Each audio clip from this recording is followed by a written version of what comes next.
Nama saya Mega Suci Lestari akan melakukan kajian fisika, radiologi, diagnostik, dan radioterapi. Di praktikum ke-8 itu ada densitometer, di mana densitometer itu adalah alat untuk mengukur optical distance dari suatu bahan ketika mengenai film. Jadi ya, OD itu ada itu tuh untuk mengukur densitas dari bahan yang mengenai cahaya gitu. Rumus OD-nya sendiri itu ada log IO per I, di mana I0-nya itu adalah I0-nya itu adalah intensitas cahaya sebelum mengenai film, dan I-nya itu adalah intensitas cahaya setelah mengenai film. Terus alat dan bahan untuk mengukur densitas optik itu ada stopwatch, jangka sorong, densitometer, film, sama pesawat sinar X mobile. Cara yang dilakukan untuk mengukurnya itu yang pertama adalah mengatur posisi expose-nya itu dengan menaruh stopwatch itu menaruh stopwatch di atas filmnya itu. Setelah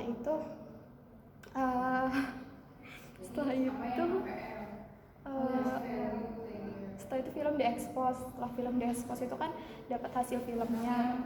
Nah, dari hasil filmnya itu kita mengukur optical distance pada filmnya itu dengan menggunakan densitometer.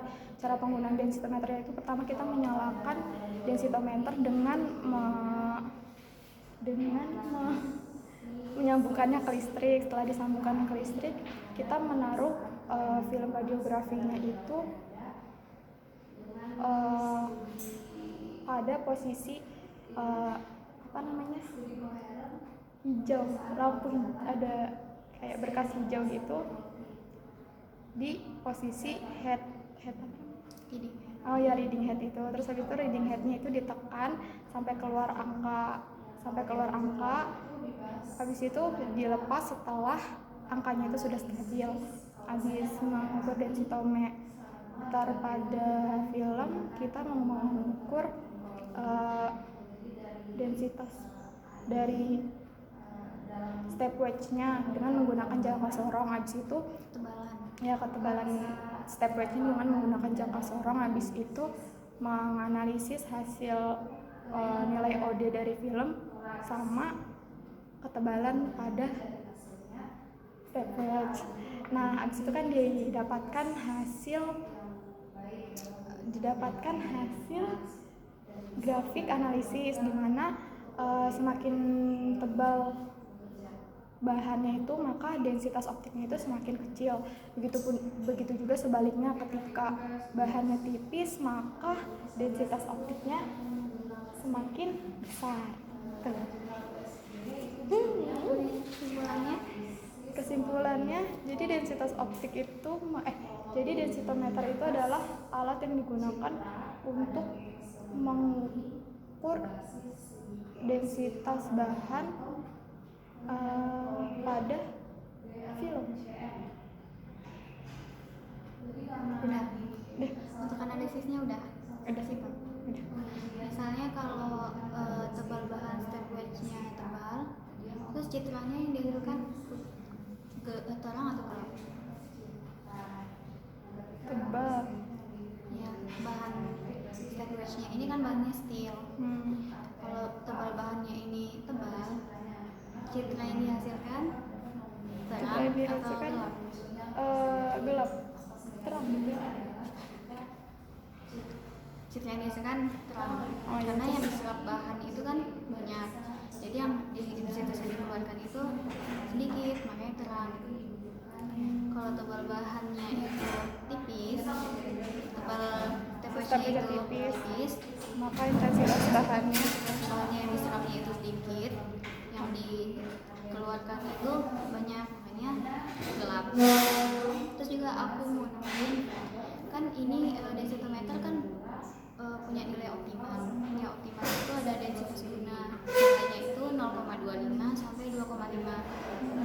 Kalau di bawah 0,25 itu kebiasaan tuh terlalu terang. Kalau di atas 2,5 itu citra yang dihasilkan terlalu gelap. Di atas 2,5 citranya gelap. iya gelap. Kalau di bawah 0,25 itu terlalu terang. Oke, Sudah ya? sudah. Yang kedua yang praktikum kan 9 itu ada phantom dan multimeter X-ray. Tujuannya itu adalah untuk mengetahui macam-macam phantom dan mengetahui fungsi dan kegunaan dari multimeter X-ray. Nah,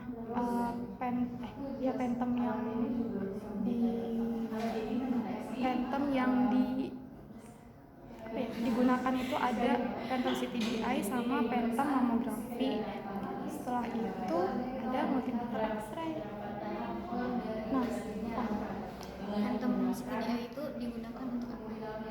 phantom CTDI itu untuk mengukur kedalaman radiasi dari pesawat CT scan.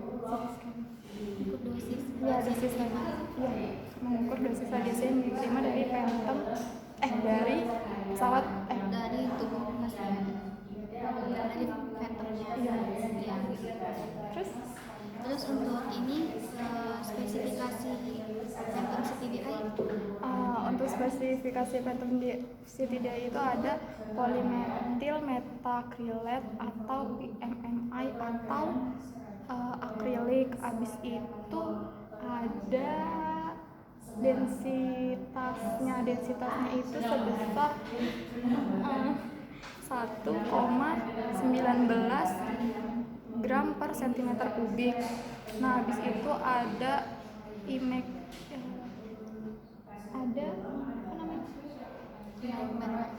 alignment markingnya itu ada di tengah atau di isocenter melintang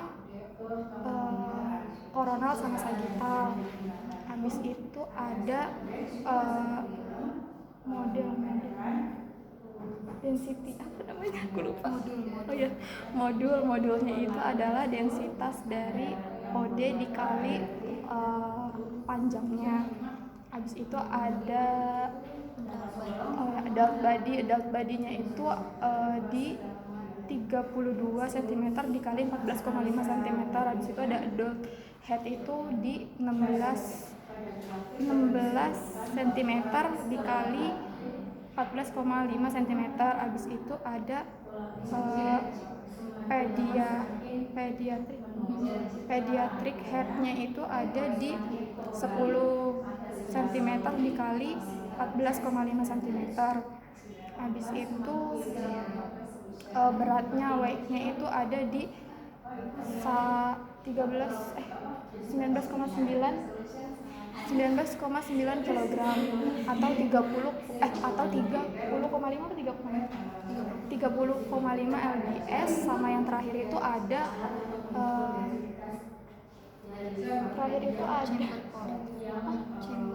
diameter chamber port itu ada di 1,31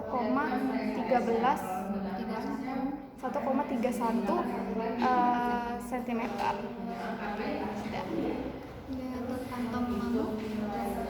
Phantom mamografi itu untuk mengukur dosis radiasi yang diserap pasien ketika phantomnya untuk mengetahui dosis yang diterima pasien itu benar apa enggak gitu. Biasanya phantom itu terbuat dari apa? Phantom itu biasanya terbuat dari yang mamografi. Mamografi itu dari silikon. Kalau yang CTDI dari akrilik. Untuk fitur ini phantom mamo. Fitur phantom mamo itu ada standar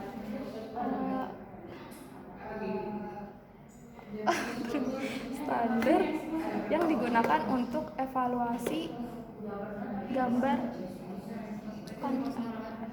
Standar yang digunakan untuk evaluasi suatu gambar. Terus ada yang kedua itu ada untuk menganalisa film radiografi pada jaringan Iya, pada jaringan mamografi, yaitu signal to noise, resolusi gambar sama resolusi image sama kualitasnya. Oh iya. Signal to Oh ya, noise, signal to noise, kualitas Resolusi. gambar, resolusi image. signal to noise, resolusi, kualitas gambar. Oh, signal to noise, resolusi, kualitas gambar. Habis itu dapat mengidentifikasi tumor dengan cepat, yaitu pada 0,6 0,16 mm sampai 2 mm. Habis itu dilakukan kompresi ya. Dilakukan kompresi itu tujuannya itu agar apa sih namanya, jaringan-jaringannya itu terlihat jelas. Ada skala 2 mm, nggak ada ya gitu. Dalam skala ini terkompresi 4,2 cm. Oh iya, terkompresi itu 4,2 cm. Milimeter apa sih? Cm. Udah. Itu sih yang aku tahu. Terus Untuk ini multimeter X-ray.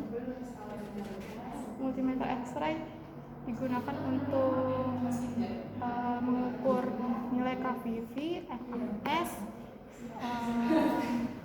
AVL, terus didapatkan grafiknya sama apa sih namanya yang kata AVL, AVL.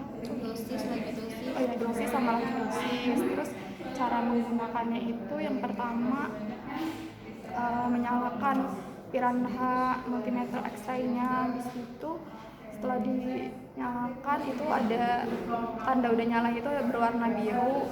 Setelah itu menghubungkan multimeter X-ray ini ke perangkatnya itu bisa berupa komputer dengan menggunakan Bluetooth atau Bluetooth atau kabel. Nah, setelah itu di situ mengatur modalitas apa yang mau digunakan. Setelah itu diekspos, habis itu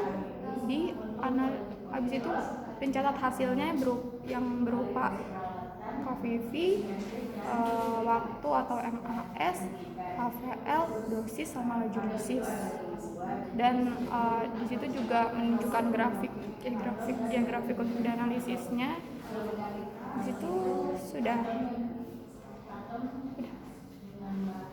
Di dalam satu set piranha itu isinya apa aja? Ada piranha, ada dose probe, light probe, dose profile,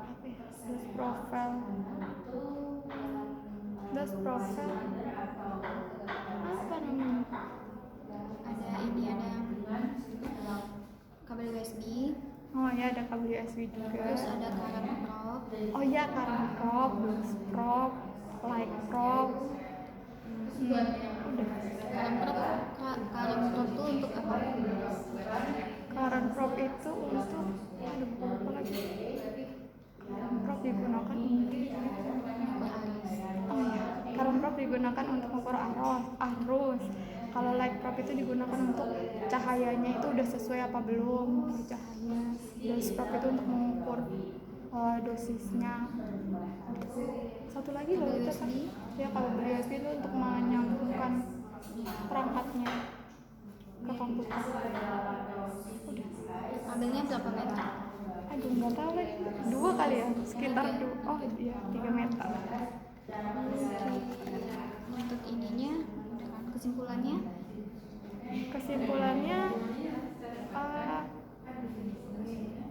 dari macam-macam phantom itu, phantomnya itu berguna untuk mengetahui dosis yang akan diterima oleh pasien, gitu kan.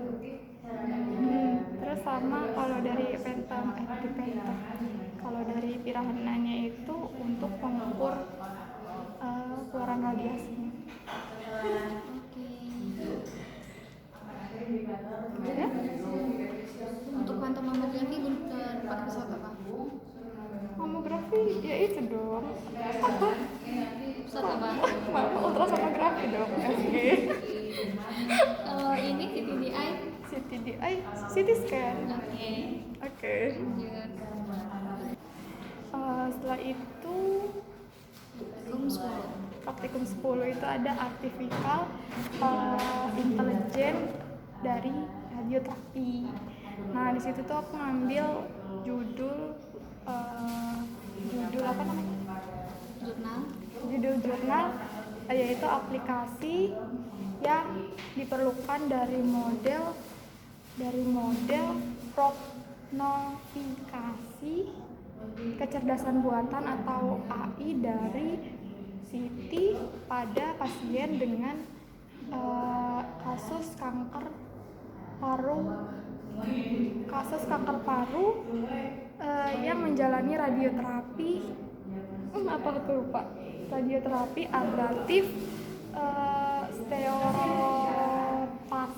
stereotatik. Nah, di situ itu tujuannya itu untuk memvalidasi model prognosikasi pembelajaran mendalam berbasis kecerdasan buatan atau AI pada CT yang awalnya itu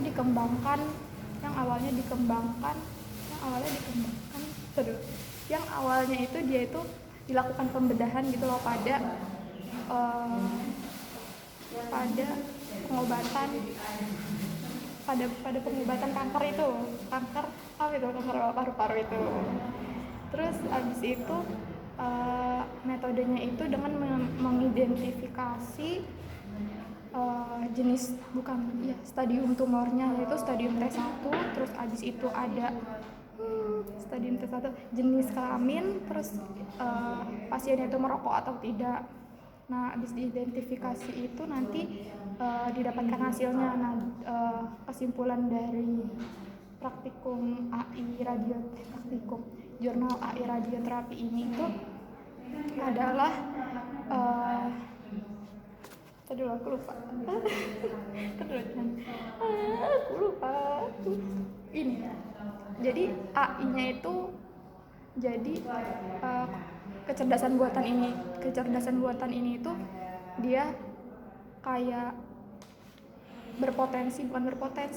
berhasil gitu loh, kayak bagus untuk mengidentifikasi kanker paru itu gitu. Udah.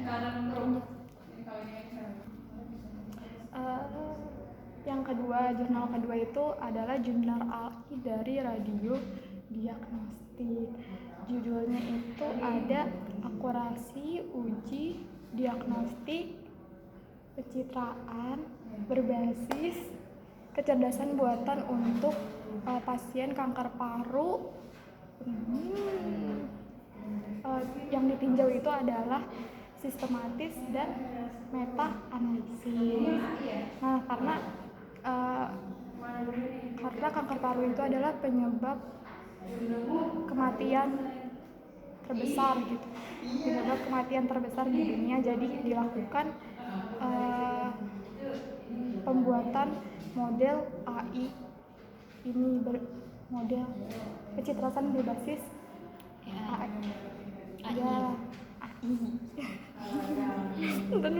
Tujuannya itu untuk meninjau secara sistematis DTA atau deteksi uji akurasi pada pencitraan AI berbasis untuk screening kanker paru-paru. Nah, habis itu metodenya itu dengan meninjau dari jurnal-jurnal yang sudah ada ditinjau, dan dari kasus-kasus yang sudah ada sebelumnya itu ditinjau, dan didapatkan dari situ tuh didapatkan hasil bahwa metode AI ini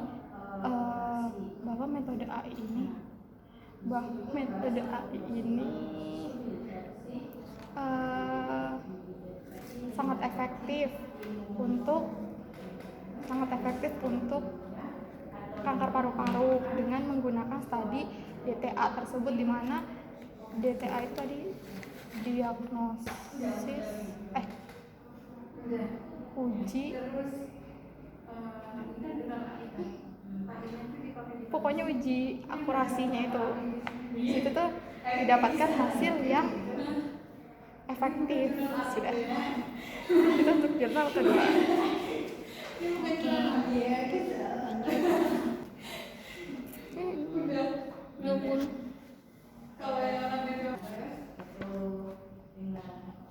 Review USG.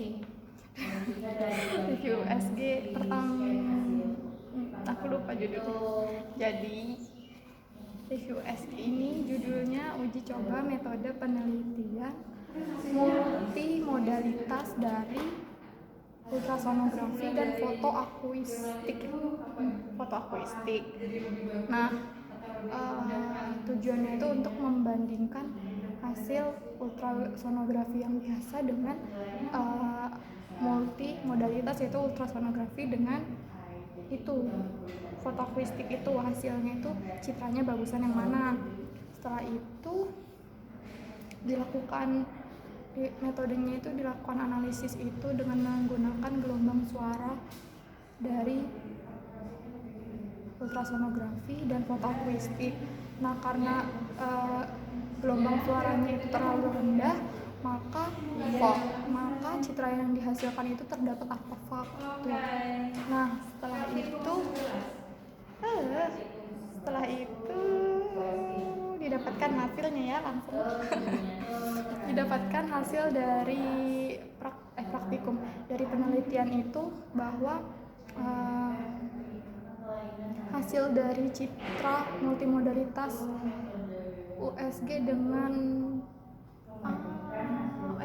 foto akuistik itu lebih bagus daripada itunya yang USG aslinya gitu. Citranya jadi lebih bagus yang multimodalitas, walaupun di dalam penelitian itu jadi ada artefak, ada noise-nya gitu, tapi masih aman. Sudah.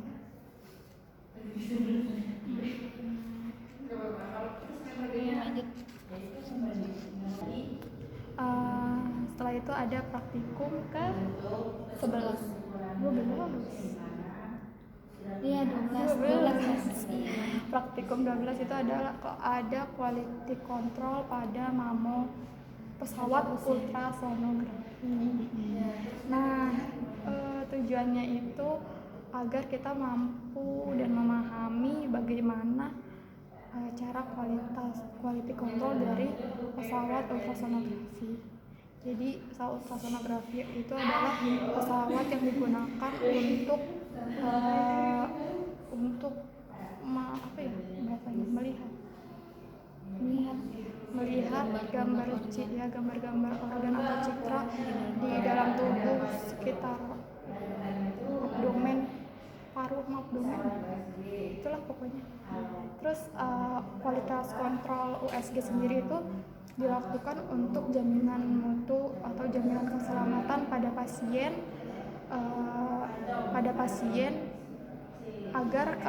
agar sesuai dengan standar-standar yang telah ditetapkan. Terus habis itu di dalam QC mamografi, di dalam QC ultrasound ya USG itu ada 2 tes. Yang pertama ada tes frequently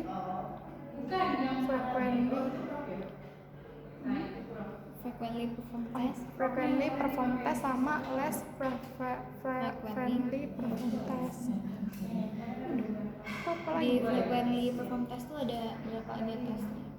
Di frequently perform test itu ada 5. Yang pertama ada physical and material mechanical. Abis itu ada Physical and mechanical inspection. Salah kan? Ada 5. Yang pertama ada physical and mechanical inspection.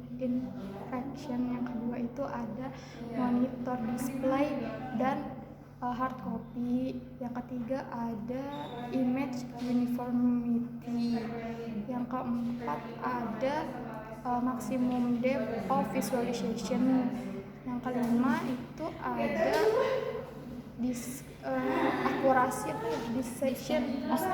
Distant akurasi. Nah, untuk yang less frequently performed test, Less frequently performed test itu ada 3. Yang pertama itu ada unhook object in Imaging. Object imaging. Yang kedua ada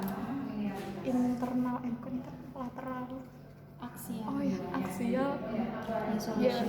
axial resolution. Habis itu ada lateral resolution. Yang keempat ada depth zone. Alat bahannya tadi udah. Alat bahan dari Ini dilakukan. Alat bahannya itu ada Phantom Cheers. Phantom Cheers. Terus ada itu loh, gel transducer sama pesawat USG. Pesawat USG-nya tipe apa? Pesawat USG-nya tipe Aloka Proson 10. Alpha 10. Aloka Proson Alpha 10.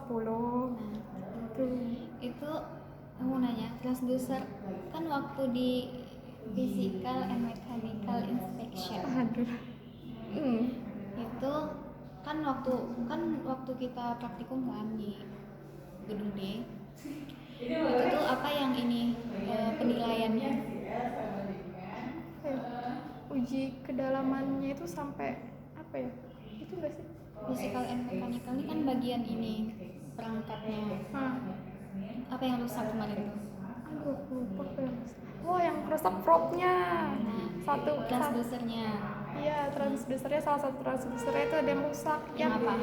Yang besar itu apa ya namanya? Aku lupa. Transducer convex. Transducer convex ya. Yang baik apa? Baik, transducer gak tahu. Micro convex. Transducer micro convex. Nah, oke. Untuk ini, untuk kan image uniformity ya.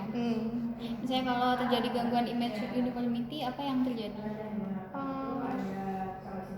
Kalau misalkan image-nya nggak sesuai itu berarti yang terjadi bakal ada artefak yang muncul gitu, dan harus dilakukan apa itu kayak cek kan? Iya, cek. Gunain phantom image uniformity kan. Oke, jadi aku mungkin ini ya, di bagian ini itu kata-katanya. Ini kan kita buat target nih. Ini maunya diganti objek aja. Objek itu diganti. Berarti direvisi objek. Iya, direvisi objek. Oke. Dah, lanjut aja langsung tuh. Abis itu praktikum ke 13 itu ada uji akurasi dan linearitas pesawat sinar X. Tujuannya itu untuk mengetahui akurasi tegangan dari pesawat sinar X serta untuk mengetahui linearitas dari pesawat sinar X tersebut. Habis itu apa? Uji akurasi tegangan tuh fungsinya untuk apa? Digunakan untuk apa? Uji akurasi tegangan itu digunakan untuk mengetahui tegangan yang keluar dengan tegangan yang setting dengan tegangan yang keluar itu sama apa enggak. Rumusnya adalah error sama dengan KVV set dikurang KVV set dikurang KVV apa namanya? Ukur per KVV set dikali 100%, terus batas lolos ujinya itu 10%. Oke, untuk uji linearitas fungsinya tujuannya untuk apa? Uji linearitas tujuannya untuk mengetahui kesesuaian berkas linear atau enggak, keluaran iya, keluaran berkasnya itu sesuai atau enggak.